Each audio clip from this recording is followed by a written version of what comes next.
Welcome back to A Moment in History. I'm 𝙎𝙐𝘽𝙎𝘾𝙍𝑎𝑃. Well, as we study history, it's important to understand the big picture of the historical narrative. Historians, especially those like us in the West, have therefore divided history into three separate ages, using certain monumental and societal events as the dividing periods between these separate times. Now, it's well with our time as we understand history to understand these three ages. So let's do that now. Let's make sense of and have a better idea of the events of the world in the following ages. That would be the ancient world, the medieval world, and the modern world. Now, we need to clear something up right off the bat.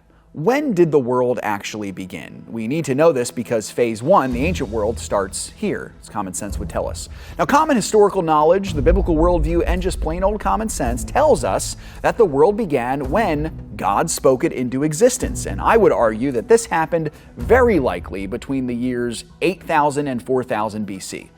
The ancient world lasted, therefore, from the start of the world through the Mesopotamian and Egyptian empires into the Old Testament era of the 2nd and 1st millennium BC and through the Greco-Roman empires in the late 1st millennium. Now, in the ancient world, we see the rise and fall of various Near Eastern civilizations going all the way from Mesopotamia to Rome. Speaking of Rome, that's really the hinge point between the ancient and the medieval worlds. With the rise of Christendom in the 4th, 5th, and 6th centuries AD throughout the empire, coupled with the downfall of the Western Empire in 476, we see the transition to phase two, the medieval world.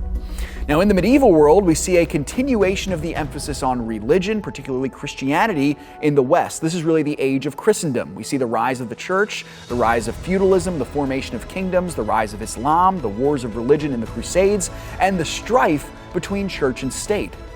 Many opinions exist in regards to the end of the Middle Ages, but I believe that it happened at the turn of the 15th century into the 16th century. And here we have two linchpin moments that took place alongside the development of global empires and nation states. First was the discovery of the New World, and second, the Protestant Reformation. And here we get into phase three, the modern world, beginning at the Renaissance. The emphasis in the ancient and medieval worlds was on religion, but the focus on the modern world was, and has still been, humanism. We see this in the Renaissance, the Enlightenment, the rise of 19th century secular movements such as Darwinism, and then the development of the 20th and 21st century postmodernism that we sadly still live in today. So there you have it, the three stages of world history. While we do not know what is coming in the future, we can take great comfort in the fact that God does. He's sovereignly orchestrating the events of history, both for His own glory and for the good of His people, and that is great news indeed. Thanks so much for joining me once again for A Moment in History. If you enjoyed this video, remember to like and subscribe. And if you want us to cover one of your favorite moments in history, you can tell us in the comments. Now stay tuned for some new content.